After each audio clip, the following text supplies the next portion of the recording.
Hello, Tiago. Good evening. Hello. Entre canetas e papéis. Good evening. Welcome. Bem-vindos.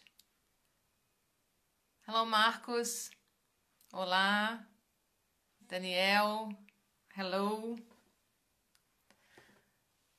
Vamos lá, gente. Olha, essa live é uma live extra, é uma continuação da live que eu fiz no sábado, que tá gravada no IGTV, né? Se alguém tá assistindo as minhas lives, essa minha live pela primeira vez. Oi, Daniele. Então, para quem tá assistindo pela primeira vez, essa live é a continuação da de sábado, que é uma live que foi de perguntas e respostas. Deve estar o título aí que eu coloquei. Ok? Então é o seguinte, eu fiquei devendo algumas... Oi, Pri. Fiquei devendo algumas respostas de umas perguntas que vocês mandaram. Então eu vou continuar da onde eu parei. E eu também recebi algumas perguntas extras. Eu vou tentar encaixar, tá? Vamos lá? Oi, Thaís. Good evening. Diferente fazer uma live numa quarta-feira, mas vamos embora.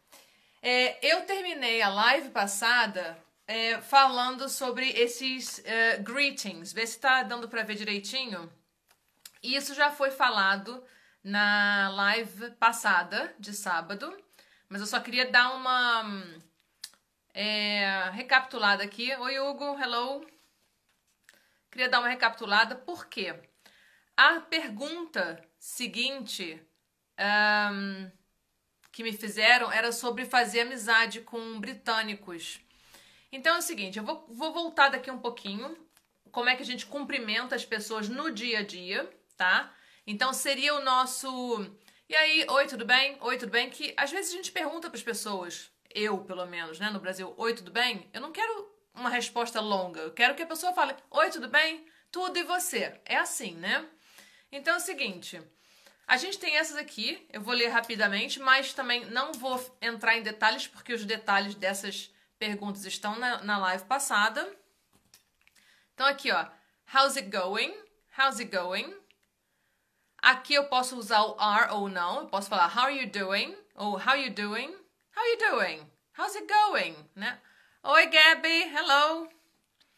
You alright? You alright? How have you been? Essa aqui, como eu falei na live passada, ainda dói o meu ouvido como professora de inglês, mas é usada também. Eles não usam how are you, eles falam how's you. Por quê? Porque é mais fácil de pronunciar. Ao invés de você falar how are you, how's you, né? Oi, Adriana. Então, vamos lá. How's tricks, todas essas aqui são bem parecidas com how are you, que a gente só usa em situações específicas. Deixa eu silenciar aqui meu computador. Então, vamos lá. E a última é a minha preferida.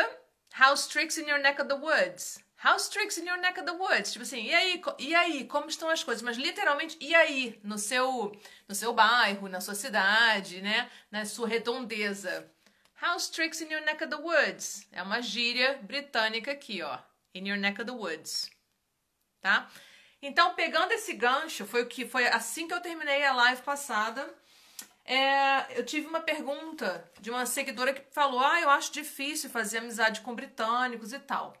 Bom, eu não tenho mais informações do que isso, então, assim, tudo vai depender também do seu nível de inglês. Quando eu falo nível de inglês, não sei nível C1, C2 avançado. Se você tiver uma desenvoltura, mesmo que seja pouca, para você falar o inglês ou tentar falar o inglês, os britânicos, na minha experiência aqui, eles são bem assim, como a gente fala, né? Welcoming.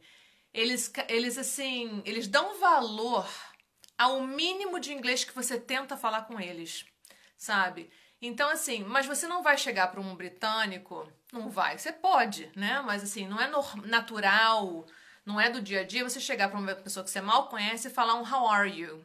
Porque esse how are you é um pouquinho mais invasivo. Você realmente quer saber da vida da pessoa. Então, se você usar uma dessas estruturas aqui, quando você conhece alguém, é bem tranquilo, é bem superficial. Mas o britânico adora...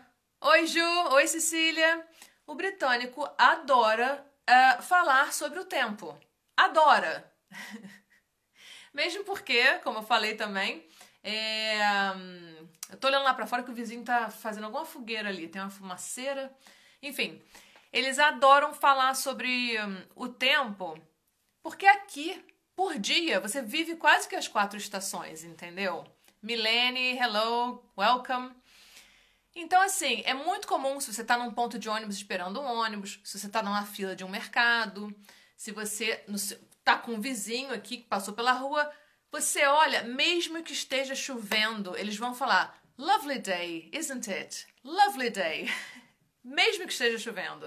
Porque pro britânico, literalmente não tem tempo ruim. Porque assim, se a gente aqui for esperar um dia seco, um dia ensolarado, um dia de calor pra gente fazer as coisas, a gente vai fazer umas 2 coisas por ano, entendeu? Então assim, a gente costuma falar que não existe tempo ruim, existe roupa inapropriada, né? Então, hello Karine. Então assim, pra fazer amizade, tem que começar com o que a gente chama de small talk, né? Detesto falar sobre o tempo. Pois é, Ana Paula, o lance isso é cultural, sabe? E chega até a ser aquela mesmice. Eu entendo o que você está falando, porque às vezes você está no ponto de ônibus com seu fone de ouvido, ou você não está afim de falar com ninguém, se tiver um britânico, ele já fica pescando alguém para falar. Sabe? Se for assim de uma certa idade, um pouquinho mais avançada, a pessoa já fica meio carente querendo falar com alguém. Isso é da natureza, da cultura britânica, né? E daí você começa um papo, né? Lovely, isso me lembra a Dona Ângela. Sim, minha mãe aprendeu. A minha mãe aprendeu essa palavra quando veio pra cá. Lovely day, I love winter. Ou também, por exemplo, não sei onde vocês estão aí, quem mora pra cá. Ontem e hoje foram dias maravilhosos, lindos, de sol, céu azul. Mas anteontem, na segunda-feira, foi horrível. Assim, horrível. O que é um dia horrível? Isso é, né, de cada um. Mas aquela chuva de bater na janela, aquele tempo cinza, de muita nuvem e tal. O meu vizinho bateu na minha porta ontem pra me entregar umas... como é que é o nome? Ameixas? Tadinho. Aí, mas a primeira coisa, oi, tudo bem? Aí ele já olhou assim, em volta e falou assim... It's a lovely day compared to yesterday, isn't it? Mesmo o meu vizinho, entendeu? É bem comum. Stella, good evening, good to see you. We've been studying. Sou casada com um britânico e o canal de previsão do tempo é o primeiro a ser acessado. Sim, ai, Regina, é assim mesmo. Eu também sou casada com um. E, então assim, se você quiser quebrar o gelo com o britânico... a gente fala, o safe side é realmente você falar sobre o tempo. Mas não precisa falar sobre o tempo. Você pode reclamar de alguma coisa de uma forma britânica também. Você pode fazer a pergunta, né? Você sabe que horas que o ônibus está atrasado, não tá? Ou, não sei. Você pode fazer umas outros tipos de approach sem ser o how are you. Uma coisa bem mais assim, menos invasiva, né? Ok? Então essa foi uma pergunta que eu fiquei devendo. Foi bem corrida na live passada. Eu tô de olho no tempo aqui hoje. E agora a gente vai um pouquinho de vocabulário, gramática. Fizeram uma pergunta pra mim sobre a preposição upon. Upon. Essa aqui, ó. Vê se dá pra ver direitinho, tá, gente? Essa daqui. Upon. Upon. Tá? E... eu vou falar sobre ela, vou falar de várias situações que a gente usa. Oi, Shirley. Oi, Walter. Hello. Enfim, se você for no dicionário, a primeira coisa que eu acho que você vai encontrar em relação a upon, eles vão falar assim, é a forma formal, forma formal foi ótimo, né? É o formal da preposição on. Tá, sim, é verdade. Mas tem umas estruturas fechadas que a gente chama de chunk, né? A chunk é uma estrutura que nunca vai mudar, ou quase nunca muda, que você não vai trocar o upon para a preposição on para tirar a formalidade da coisa, né? Entre canetas e papéis. I do not like English.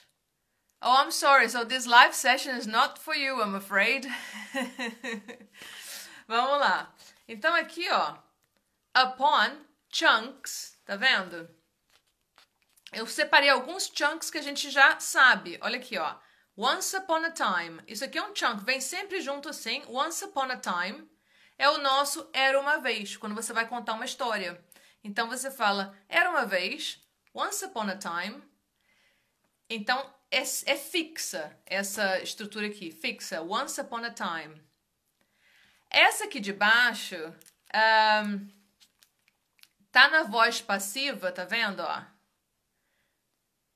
Ok, posso falar português sim, porque quem me fala, quem escreve em inglês aqui nos comentários, eu geralmente respondo em inglês pra pessoa praticar, né? E você falou que não gosta de inglês, eu falei assim, então, não tem muita coisa que eu possa fazer por você nessa live, né? Porque é uma live pra quem tá querendo aprender a estudar, não precisa gostar, né? Mas se tiver um interesse de aprender o inglês, estamos aqui para isso, tá? Inglês com música, hello, Luiz Henrique, vamos lá. Essa aqui, ó, a segunda estrutura, be frowned upon, eu coloquei aqui na voz passiva, por quê? Porque geralmente é assim que a gente usa. Então aqui eu tenho o verb to be no infinitivo, esse verbo no particípio, frowned upon.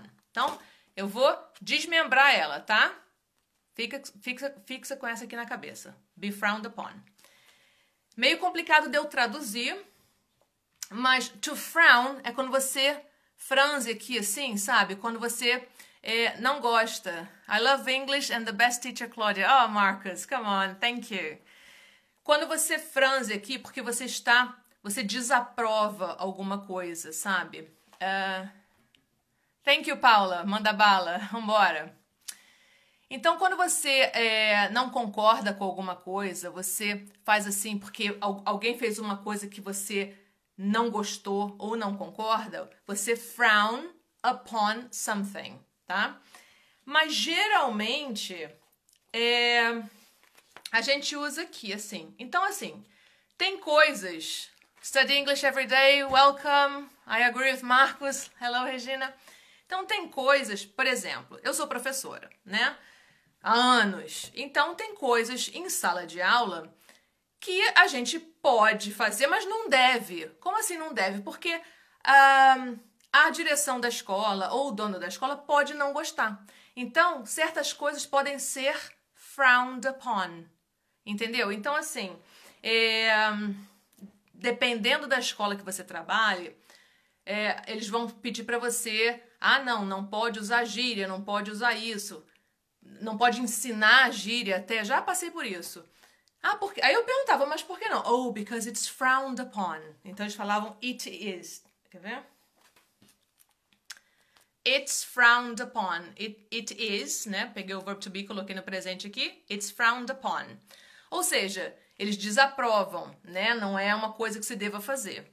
Então é bem comum, já é um chunk também. A gente sempre usa com upon, ok? Aqui, ó, to be upon somebody.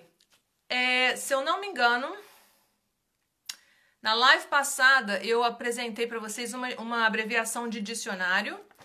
Então essa aqui, ó, SB é somebody. Então eles abreviam somebody. Livro de gramática, dicionário, é uma abreviação assim, característica do inglês, tá? English give me sleep. English makes me sleep. Ok, so, sorry about that. Ok, então vamos lá, ó. Be upon somebody. O que significa isso, ó? In a few months, Christmas will be upon us. In a few months, Christmas will be upon us. Tá aqui, tá no futuro. Porque assim, vai estar pertinho. Vai estar aí, vai estar chegando, né? Ó, em alguns meses, que na verdade, é verdade, né? Está no final de julho. Aliás, agosto já é semana que vem, né? Então, minha mãe, não sei a mãe de vocês, mas minha mãe em agosto já começa a planejar Natal. Então, ó, in a few months, Christmas will be upon us. Vai estar na porta, vai estar próximo. Então, esses são chunks, alguns chunks com a preposição upon. Mas agora vamos voltar ao início da explicação do upon, que no... Hello, Kelly! Juliana sabe, Juliana tá rindo falando da minha mãe, porque minha mãe é a sogra dela. É verdade, sobre o Natal. Agora o upon, como a preposição formal que a gente usa no lugar de on. Então, olha como é que fica diferente. Peguei aqui, upon, é mais formal do que o on. More formal than on. Você fala normalmente no inglês de todo dia, it depends on, it depends on. Você pode falar it depends upon. É o mesmo sentido, só dá uma formalidade maior à coisa. Então, quando é que você pode usar isso aqui? Às vezes, na nossa vida em português, a gente muda, que a gente chama do registro, né? A gente chama de register. Você tem que soar mais formal em determinadas situações, ou falando com um determinado tipo de profissional.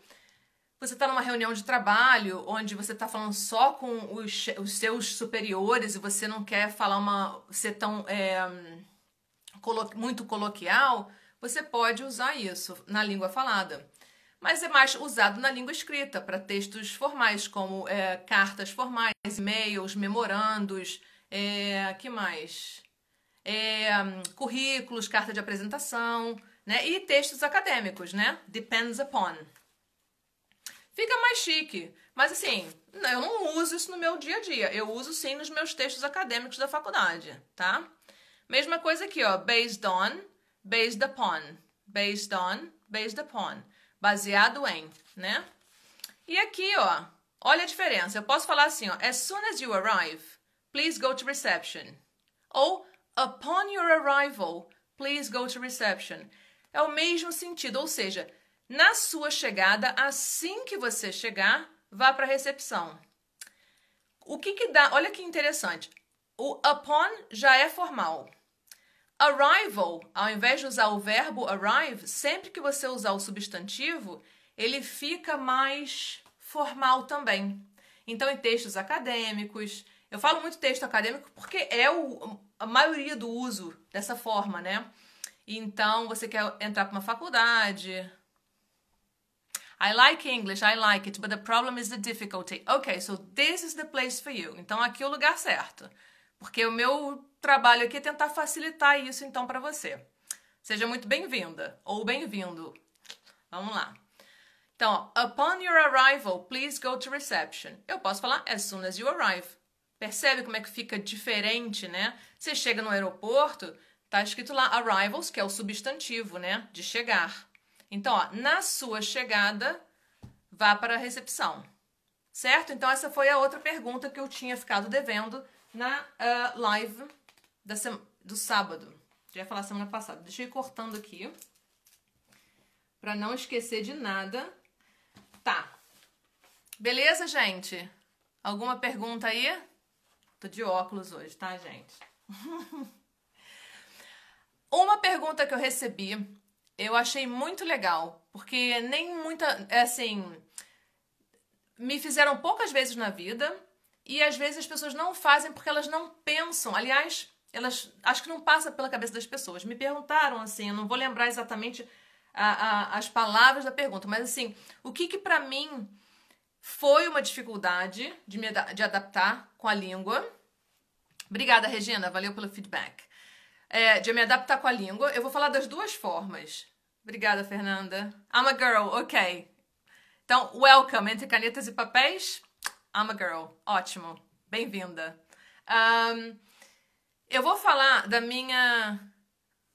foi você que perguntou, inglês com música. Sim, a minha dificuldade de inglês. Eu vou falar tanto da minha dificuldade no Brasil, aprendendo, quanto a minha dificuldade vindo morar num país de língua inglesa, tá? Que era inglês britânico, né? Que é onde eu moro. Então, assim, quando eu estava estudando, onde eu estudava inglês e não podia falar português em sala de aula, isso nunca foi um problema pra mim. Eu não me importava com isso. Talvez por eu ser nova, eu tinha 10, 11 anos quando eu comecei a aprender, eu achava aquilo legal, mas eu achava assim meio... Eu acho que a criança, ela se adapta mais, né? Tipo assim, acho que ela é mais adaptável do que o adulto. Eu acho, impressão minha. Porque hoje em dia, a gente questiona mais as coisas do que uma criança, né? A minha grande dificuldade no inglês, quando eu estava aprendendo no Brasil, foi o passado particípio dos verbos irregulares. Eu achava... Aliás, eu vi um vídeo do Paulo Gustavo falando sobre inglês, não sei se vocês assistiram. Ele falou assim, não podia ser tudo ED no final? Eu era dessa opinião. E eu não conseguia entender, porque não tinha uma equivalência em português. Eu vejo muitas pessoas, muitos profissionais traduzindo o present perfect como eu tenho feito. Eu não concordo. Para mim, a estrutura do eu tenho feito é o present perfect continuous, tá? Se você falasse assim, I've been, eu fui. Não é eu tenho ido, eu fui. Enfim. Mas isso é um assunto para uma outra live. Eu tive uma dificuldade porque eu não achei. Oi, Caroline, welcome, laboratório de ideias. Eu falo laboratório, mas é lab, né? Então, assim, eu meio que. A gente fala que hit a wall, né? Quando você encontra aquela barreira, ou que você ou vai ou racha. E eu criei um escarcéu em casa, falei com a minha mãe que eu não queria mais, que eu não queria estudar. Ou eu queria sair do curso, porque eu não conseguia achar um equivalente em português, porque eu estava querendo traduzir. Aí minha professora chegou para minha mãe e falou assim, força um pouquinho, força. Ela vai ver que ela vai sentir que não vai ter necessidade de traduzir, porque não tem uma equivalência exata, entendeu? Obrigada, Flávia. Obrigada. Juliana, Cunhadex corrigiu o Paulo Gustavo? Não, não corrigi ele, não. Eu não corrigi ele, não. Eu vi, assim... eu entendo a frustração das pessoas. Por que não é tudo ED? E eu vou te falar, hein? A língua vai caminhar não para tudo ED, mas a língua está em evolução, né? Esse é chato, mas para mim o chato é entender phrasal verbs. Não para usar, mas para quando me deparo com uma nova expressão, porque não há tradução direta. Sim, melhor coisa para vocabulário é você, especialmente phrasal verbs, é colocar em contexto. Por quê? Por exemplo, o put off é um phrasal verb com pelo menos, assim, que eu possa pensar agora, com pelo menos 3 definições diferentes. Então, se alguém chega pra mim e fala, Cláudia, o que é put off? Eu vou falar assim, depende. Me dá uma frase aí que você queria colocar o put off, tá? Oi, Gisele, sweet and sour, hello. What's your name? Where do you live? Tá, meu nome é Cláudia, eu moro na Inglaterra. Queria aprender a usar I have had. Tá, Flávia, eu tenho uma live sobre Present Perfect no meu IGTV. Tem isso lá. Eu tenho a mesma dificuldade, insistindo para aprender. Então, o lance é o seguinte. Confia no profissional que está te ensinando. Primeira coisa, você tem que confiar no profissional que está te ensinando. Se você já chega para o seu professor duvidando dele, eu não acho que esse relacionamento é favorável. Então, assim, dá um voto de confiança para o profissional que está te ensinando. Se ele está te ensinando de uma certa forma, porque ele tem a metodologia que ele acredita que funciona, e dá uma chance para a pessoa. Essa questão de traduzir ao pé da letra é frustrante mesmo. Meu marido e eu temos muita dificuldade para isso. Já vou assistir, tá? Eu me identifico com a sua história. Verbos irregulares e present perfect não flui. Pois é, I trust you. Traduzir verbos get, do, will. Gente, eu posso falar que meu marido não tá em casa, mas eu tinha um ex-namorado que chegou pra mim uma vez e falou assim, ele tava estudando inglês, eu já era professora, né? Aí ele chegou pra mim uma vez e falou assim, o que é get? Aí eu falei, get é igual Silva no catálogo, né, gente? Não existe mais isso, mas eu sou Silva, fui Silva, né, era. Eu falei pra ele assim, não sei, me dá uma frase. Aí ele olhou pra mim, ai, não sabe. Sabe aquele casa de... Como é que é? Ai, casa de ferreiro, espeto de pau? Era isso. Estudei inglês sem poder traduzir. Hoje em dia tenho dúvidas sobre isso. Às vezes traduzir algumas palavras pode ajudar. Sim, Regina, eu concordo com você. Eu acho que para vocabulário ajuda muito. E o lance é a tradução ao pé da letra. Sabe? Então, assim, você quer chegar... Eu traduzo os meus posts, só que eu coloco ali tradução livre. Eu sempre coloco tradução livre. Primeiro, para alguns tradutores mesmo falarem assim, nossa, não traduziria assim? Eu não sou uma tradutora. Mas, por exemplo, eu quero falar... Ai, como é que eu falo show de bola em inglês? Eu quero uma expressão que signifique isso. Então, não vai ser uma tradução ao pé da letra, né? Minha professora é você, agora que eu comecei a entender e usar. Ai, que legal, Fernanda, obrigada. Então, vamos lá. Então, a minha dificuldade no Brasil foi essa. Até eu assim...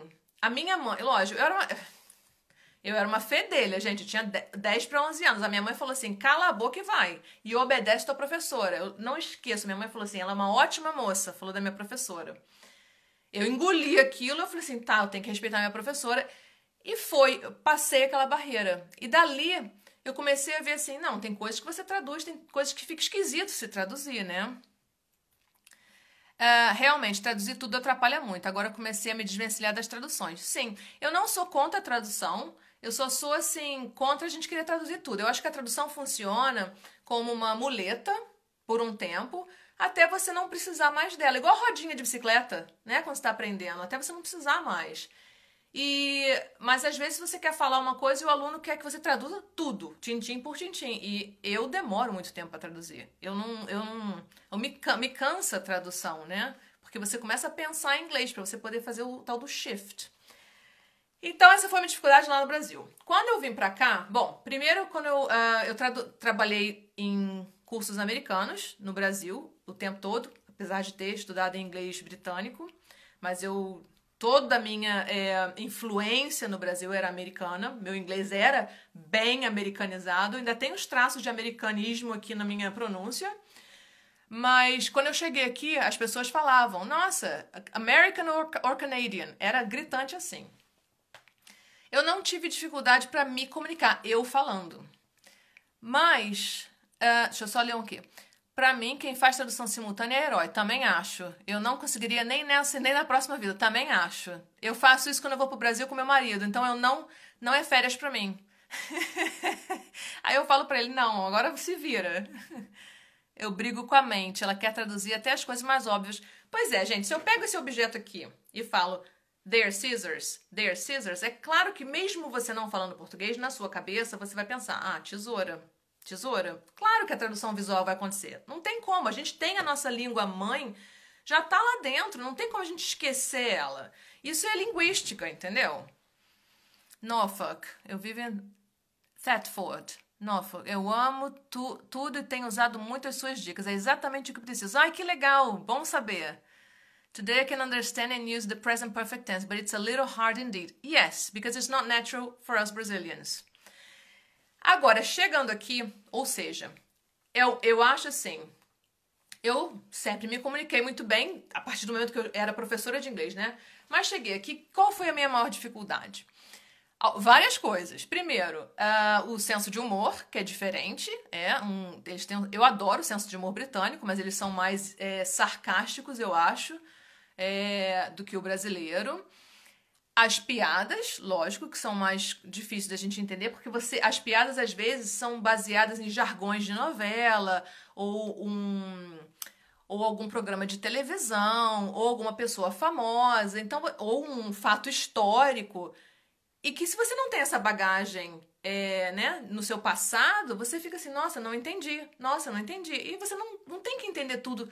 Não pode se cobrar muito nesse primeiro momento. Então é o seguinte, o que acontece? Piada era uma coisa, mas foi interessante que a primeira vez que eu vim pra cá, eu vim de férias, e tem 10 anos isso. Eu fiquei em Londres com meu marido, fui passear, porque eu não moro em Londres, eu moro em Hampshire, no sul. E eu fui pra um bed and breakfast, um hotel pequenininho, né? E na hora do café da manhã, eu não estava acostumada a comer aquele café da manhã em inglês, né? Com feijão, com linguiça, com essas coisas. Eu só queria só uma torrada com manteiga. E como eu falei, meu inglês era super americano. E os ingleses não tinham problema nenhum em me entender. E eu tinha meu sotaque totalmente americano. É aquilo que eu falo. O seu sotaque para um nativo, um australiano, um britânico, um sul-africano, ele vai... Quem fala inglês como primeira língua, ele vai entender, mesmo que você tenha um sotaque carregado, tá? Mas um outro não nativo pode não te entender. O que aconteceu? Eu cheguei aqui, queria a torrada e eu não via a manteiga na mesa. Aí, a Fernanda me ajudando aí, ó. Ela chama a Cláudia, mora na Inglaterra. Shirley, você já perguntou. De qualquer forma, essa live tá salva. É só olhar no GTV e tem nos meus destaques também tudo sobre mim. E eu vou falar um pouquinho mais sobre mim no final dessa live também. Que me perguntaram. Então é o seguinte, eu tava querendo a manteiga, então assim, eu tinha o inglês americano. Então pra falar manteiga no inglês americano, olha, eu vou botar aqui assim primeiro. Essa palavra aqui, né? No inglês americano a gente fala butter, como se fosse tudo R, né? Butter. E eu cheguei pro meu marido e falei assim, eu tô procurando... E ele é inglês, a manteiga. Ele disse, não, pede pra moça, pede pra garçonete, sei lá, a moça que trabalhava no hotel. Eu falei assim, do you have any butter? Ela não me entendeu. Aí eu falei assim, gente, mas o meu inglês é inglês de professor, é inglês americano, qual o problema de não me entender? Aí ela ficava assim, pardon? Aí eu falei assim, do you have any butter? Aí eu falei assim, eu vou tentar o britânico. Aí eu falei, do you have any butter? Quando eu falei butter, ela pegou na mesma hora. Aí eu percebi, ela não era britânica, ela não era nativa, ela era uma outra estrangeira. Então ela ficou habituada ao sotaque do britânico. Ela aprendeu o inglês aqui, o inglês britânico de ouvido. Então ela não estava aberta a outros sotaques, entendeu? Aí eu vi que para facilitar a minha vida, aos poucos eu teria que mudar o meu sotaque, não a minha pronúncia, o meu sotaque das palavras. Mas foi difícil, porque é um processo, né? Mas é aquela coisa. A minha cunhada que tá aqui me assistindo, a Juliana, ela é de Minas. E ela fala... Eu adoro quando ela fala nó. Adoro. Quando eu passo 2, 3 semanas com ela no Brasil, às vezes quando eu vou pro Natal, eu me pego falando assim de vez em quando. Porque você vai pegando né, as maneiras das pessoas de falar. E facilita a tua vida. Butter, tomato, potato no sotaque. Caraca, não imaginava isso. Eu percebo muito isso mesmo. Os estrangeiros têm muito mais dificuldade de entender outros sotaques. Sim, a gente também como brasileiro. Gente, eu não quero atrapalhar. Eu só perguntei, pois eu não conheço ela. É a primeira vez que eu entro na live dela. Sim, entre canetas e papéis? Sim. Meu nome é Cláudia, tô te respondendo agora então. Cláudia, sou professora de inglês há 23 anos. Nos últimos 8 dou aula de inglês aqui na Inglaterra e moro aqui, tá? Eu te falo, Amanda, o bagulho é louco. Eu adoro esses linguajagens. O bagulho é louco. Então... Mas pensa assim, gente, eu sou brasileira também. Eu também, quando eu tava no Brasil, eu era doutrinada a ficar assim, inglês americano, inglês britânico, inglês talvez um canadense. Sabe, nessas 3 variações. E era mais difícil eu entender um chinês falando inglês, era mais difícil eu entender um indiano falando inglês. Eu não era muito aberta para os sotaques, talvez porque o Brasil, né, a extensão nossa, assim, eu sou para quem não percebeu, eu sou do estado do Rio, né? A gente não tem muito contato com outros países de língua espanhola, pelo menos ali no sudeste do Brasil, né? Eu não tive contato com estrangeiros lá no Brasil muito. Não tinha. Então, oi Angélica, hello! Então é o seguinte, eu vi que para facilitar a minha vida, eu teria que dar uma mudadinha no meu sotaque pro inglês britânico. Mas eu confesso que não foi uma prioridade para mim, mas eu vi que me facilitava. Mas tem palavras que até hoje eu não pronuncio no inglês britânico. Mas os australianos nessa vida não vai dar, não. Não sou evoluída espiritualmente para encarar, namorar uma conversa longa com eles. O lance do australiano é a cadência. Eles usam o que a gente chama de uptalk. Eles dão uma levantada na entonação no final das frases. Depois acostuma. Tudo é questão de costume. Então aqui, ó, essas 2 palavras aqui, eu ainda tenho que respirar fundo para pronunciar da forma britânica. Mas se eu tiver relaxada ou bem pé da vida, vai sair no americano, porque para mim é mais natural. Então eu continuo falando tomato e advertisement. Tomato, advertisement. Só que aqui eles falam tomato, advertisement. Bom, para mim o advertisement não sai natural. Tomato também não sai, não. De vez em quando eu falo, mas eu falo assim, gente, não sou eu, não é da minha identidade. Mas eu não encuco com isso, a não ser que começasse a impedir a comunicação, como foi o caso da minha manteiga, né? Apple. Eu falo Apple. Outro dia, nosso vizinho baiano convidou meu marido dizendo, vamos bater lá embaixo? O que é bater lá embaixo? E eu conversando com a Angélica, ela falando baio capaz, né? Tudo português. Agora, olha que interessante. Esquece agora a língua, agora vamos para a cultura. Minha dificuldade, sistema educacional aqui, de escolas regulares. Por quê?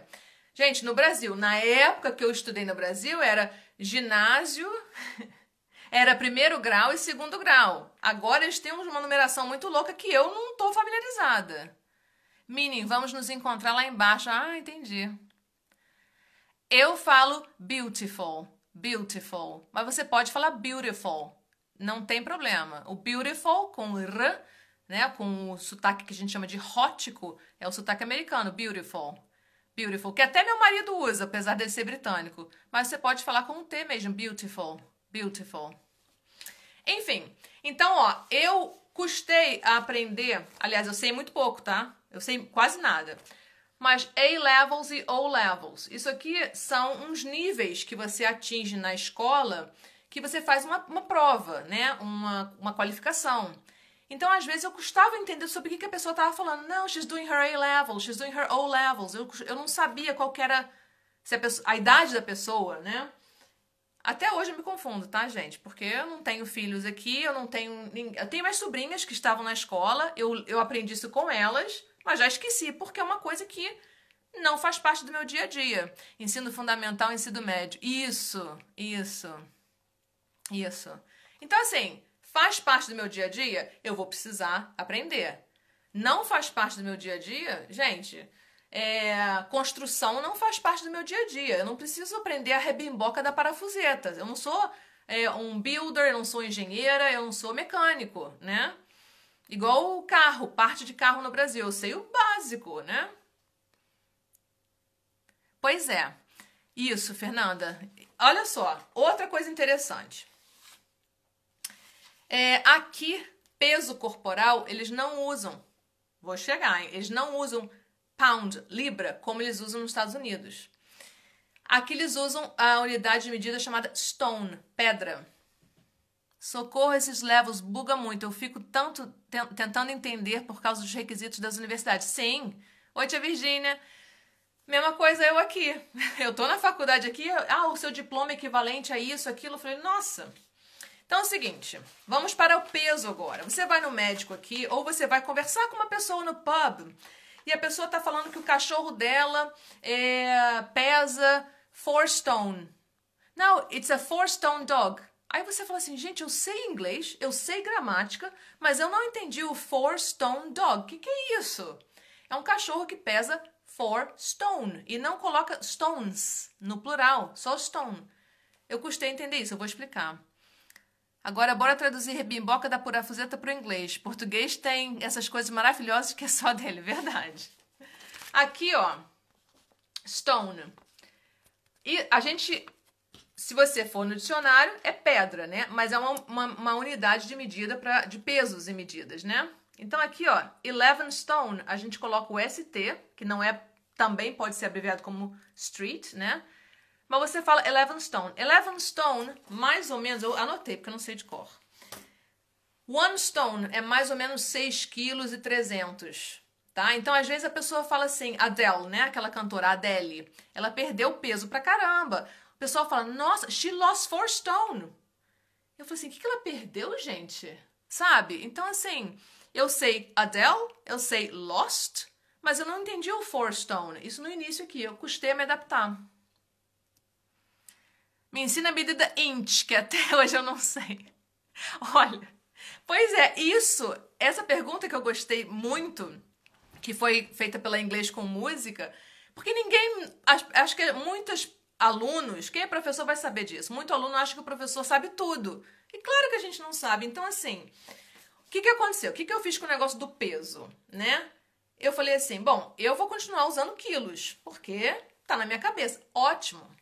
Milhas na estrada, com o tempo você vai pegando, porque eu dirijo, eu costumo, eu tenho que saber quantas milhas de distância de um lugar para outro, eu gosto de correr, então o pessoal fala 3 miles ou 5K, foi mais fácil para mim a transição. Agora, esse do peso foi mais complicadinho, porque nas conversas as pessoas falam o peso de um bebê, quantos quilos uma pessoa perdeu e tudo em stone, entendeu? Eu tenho uma tabelinha na cozinha, ótimo, Shirley, ótimo. O stone, o que eu fiz? Eu converti o meu peso para stone. E me usei, não vou falar, e me usei como referência. Porque assim, se eu souber que, vamos supor que o meu peso seja 11 stone, quem me dera, não é?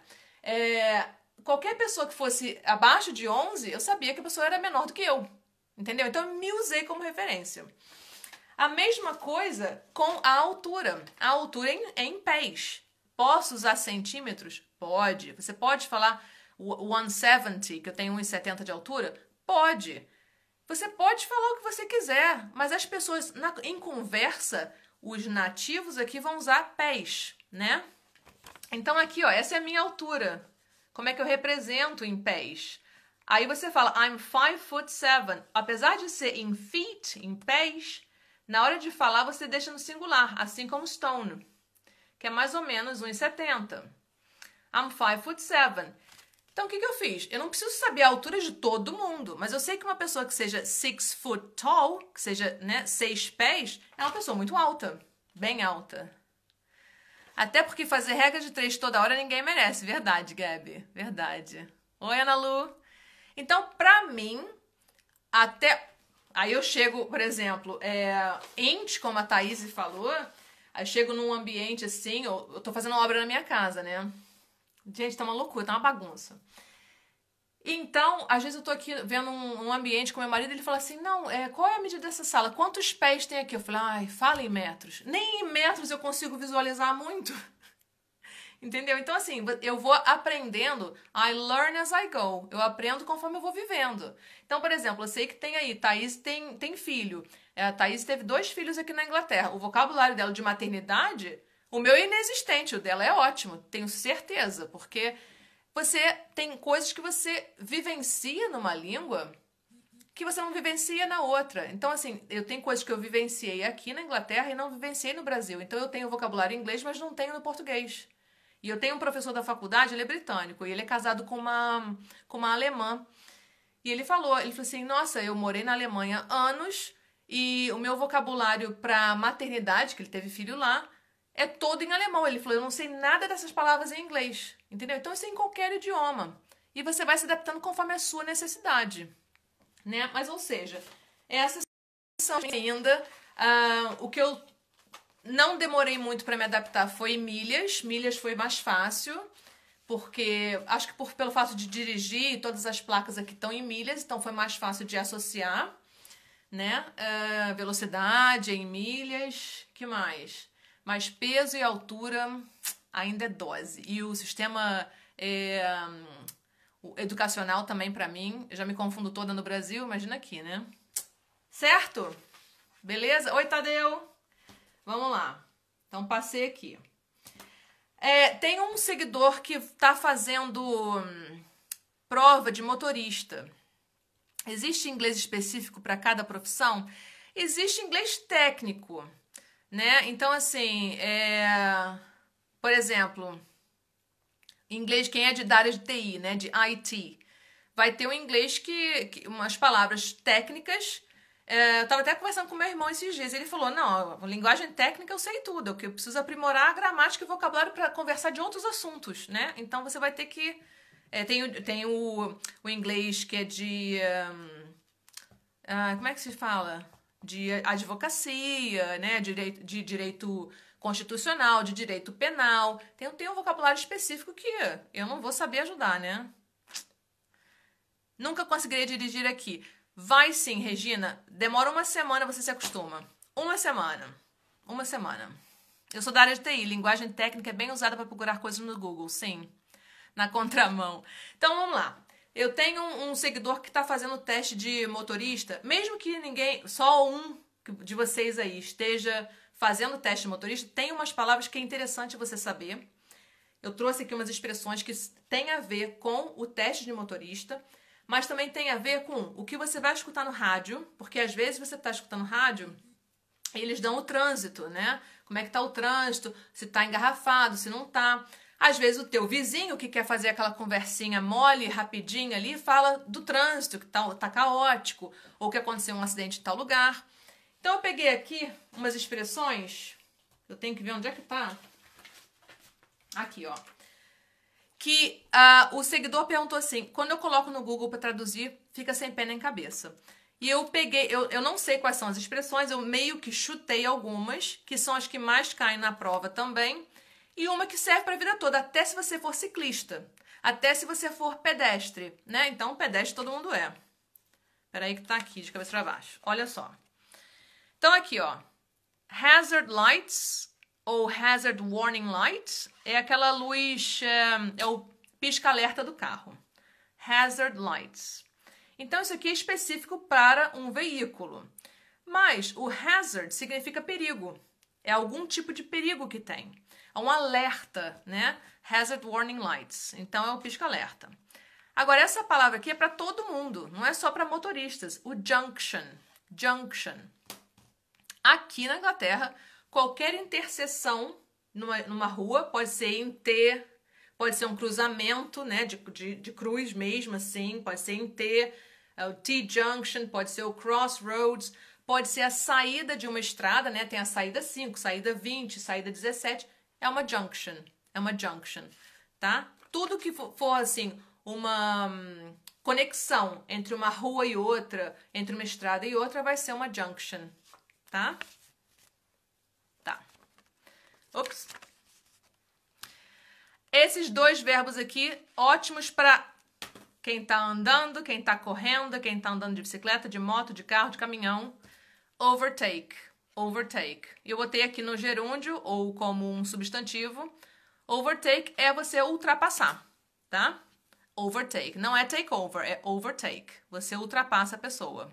Então, aqui na Inglaterra, a gente faz o overtake do lado direito, né? Ultrapassa pelo lado direito. Agora, essa expressão aqui, eu não sei em português. Talvez vocês consigam me ajudar. Por quê? Eu aprendi aqui. Porque eu tive que fazer toda a minha prova de motorista de novo aqui. Porque eu só pude dirigir por 1 ano com a minha carteira do Brasil. Depois tive que fazer os testes todos de novo. Depois de 18 anos dirigindo no Brasil, tive que fazer teste aqui. Então, ó, tailgate. Tailgate. E isso aqui é crime, tá? Tailgating.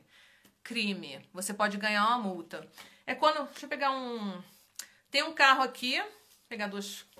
Isso aqui, ó. Tem um caminhão. Meu apontador. E um carro. Tô andando, o carro tá na frente. O caminhão tá logo atrás. O caminhão tá colado na traseira, tá vendo? Assim, ó. Não tá dando nenhum espaço de frenagem aqui, ó. Sabe? Isso é o tailgating. Isso é proibido aqui. Então, se você for pego tailgating, você pode ser multado. Tá? Então, isso é ficar colado na traseira. Eu não sei se deve ter um termo específico para isso. Não é... Engraçado, não é um vocabulário técnico, mas é um vocabulário que às vezes eu uso, porque às vezes eu tô dirigindo e tem um cara bem encostado, um motorista bem encostado na minha traseira, eu falo, this guy is tailgating me. Aí eu deixo ele ultrapassar para não ficar me incomodando, né? Então vamos lá.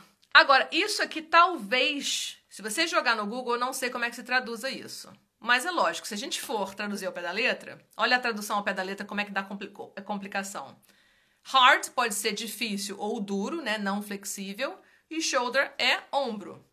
Mas o hard shoulder é o acostamento. Então é vocabulário para direção, hard shoulder. Não só, oi Bubu, o hard shoulder não é só para motoristas, né? Se você anda de bicicleta, eu ando muito de bicicleta. Você vai parar ali, tem um acostamento ali, para ali, um hard shoulder, tá? Hard shoulder. Hard shoulder. O blind spot, a gente tem exatamente a mesma expressão em português. Não sei se traduzindo ao pé da letra seria exatamente igual, porque poderia ser, é o nosso ponto cego, né? Então, assim, o blind spot, você não consegue ver. Você tá olhando pelo retrovisor aqui, mas a pessoa tá do teu lado aqui e você não consegue ver pelo espelho, porque a pessoa tá no seu blind spot, né? No seu ponto cego. Então, essas são as expressõezinhas que são bem interessantes de saber, até para você conseguir entender uma conversa que às vezes a pessoa tá tendo. Porque aqui, assim, como é uma ilha, né? Todo mundo pega estrada, ou mesmo que você não dirija, a pessoa fala, eu peguei a M não sei o que as estradas são M, né? De motorway. M27. Onde é que você mora? Eu moro, nem dirijo, vamos supor. Eu moro na saída 1 da M27. Então, I live on off junction 1 of M27, entendeu? Tô assistindo uma série que se chama Blind Spot, né? Não Blind Pot, porque pot pode ser maconha. Blind Spot, pois é o ponto cego, né? A pessoa não tá enxergando. Então, eu acho essas expressões boas de saber. Então, vamos lá. Vou responder mais uma pergunta, que deixa eu ver aqui o horário, peraí. Eu tenho 10 minutos. E eu vou fazer o seguinte, eu recebi uma pergunta hoje, então eu vou mostrar aqui.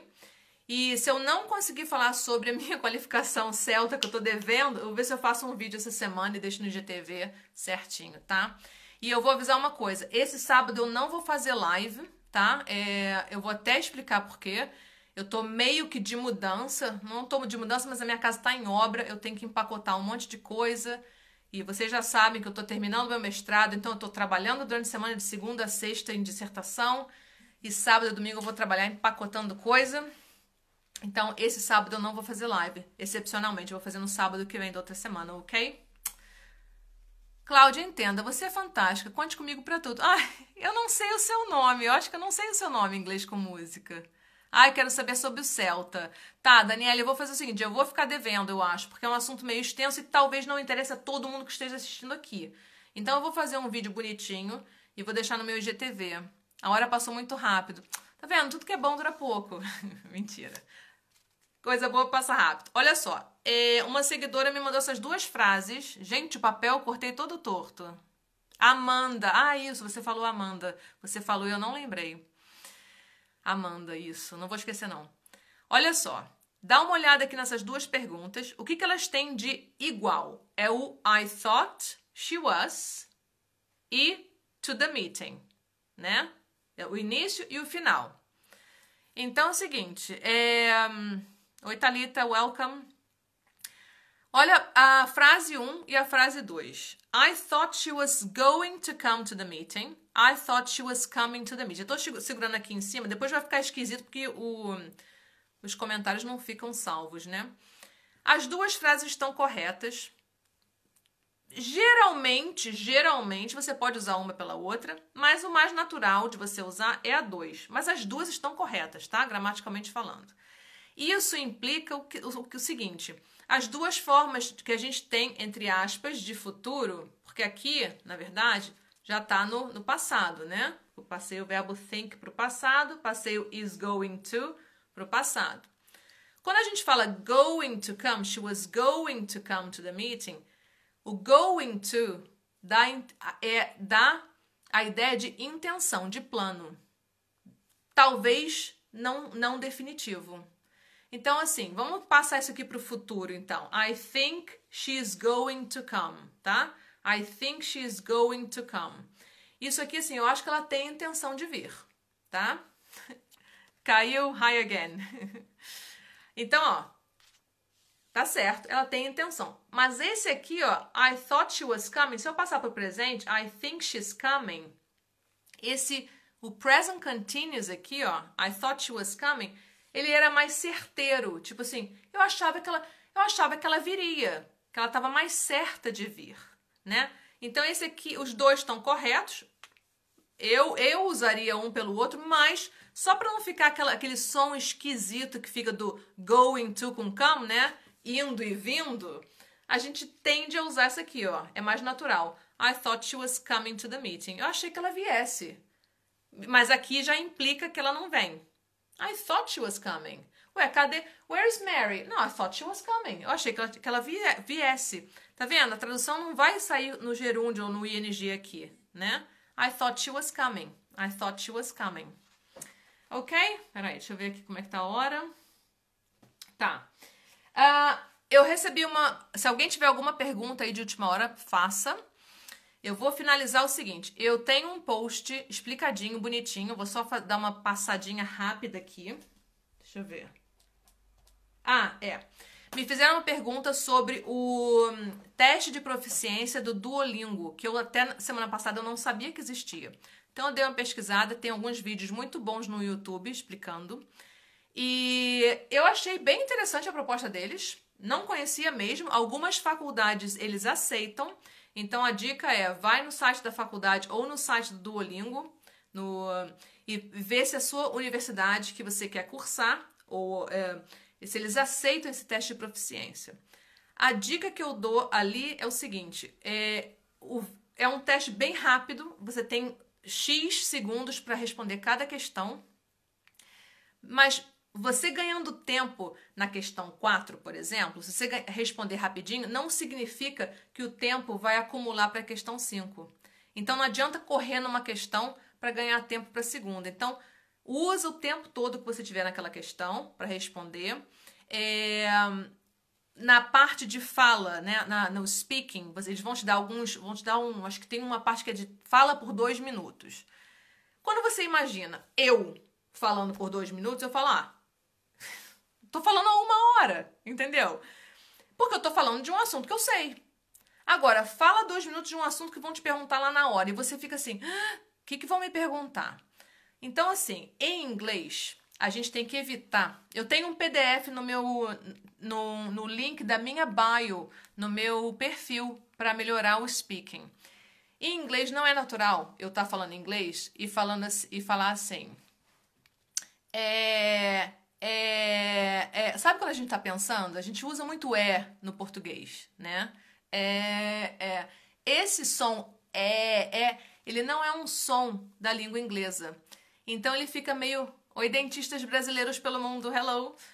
Ele fica gritante quando você está falando inglês. Então você percebe que quando você está falando inglês, você também tem esses fillers que você precisa pensar. Pensa antes de falar, é bom, né? Então se você faz uma pergunta pra mim, que nossa, me pegou desprevenida. Qual o seu plano pro fim de semana? Hoje é quarta.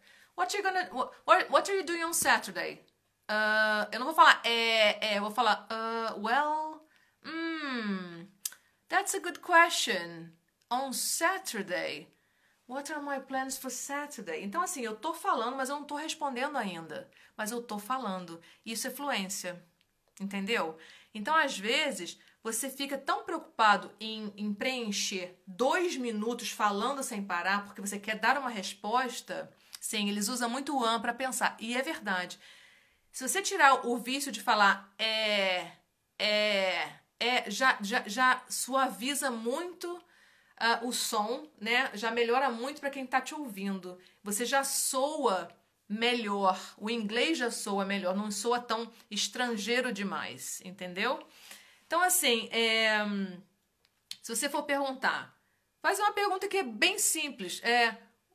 What's the weather like today? Né? Como é que tá o tempo hoje? What's the weather like today? Eu nem abri a janela. Aí, uma dica repete a minha pergunta, algumas palavras, ou eu posso começar assim, ó. What's the weather like today? What's the weather like today? Well, I don't know.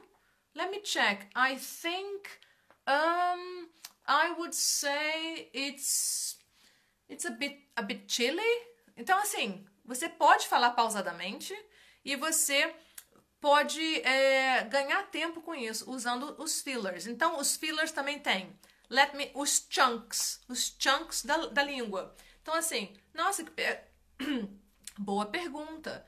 Nossa, eu tenho que pensar sobre isso. Então, assim, eu tenho um PDF no meu perfil, assim, onde tem a foto do meu perfil, assim, no Instagram, tem lá, Linktree, tem clica ali que tem um PDF gratuito com essas dicas de chunks para ser usado. Ok, people? Ai, peraí que eu vou beber água rapidinho. Thank you. Então, só lembrando, eu vou ficando por aqui, que isso foi... Consegui cobrir todos os assuntos que me perguntaram para a live passada, então essa é a segunda parte. Para quem não assistiu a primeira parte dessa live, tá salva no IGTV, tá no YouTube também. Eu vou colocar essa aqui no YouTube talvez amanhã, porque demora um pouquinho para carregar. E eu vou deixar as caixinhas de perguntas nos meus stories durante essa semana. Sábado, agora, excepcionalmente, não vou ter live. Fantastic as usual. Thank you, Regina. Muito obrigada.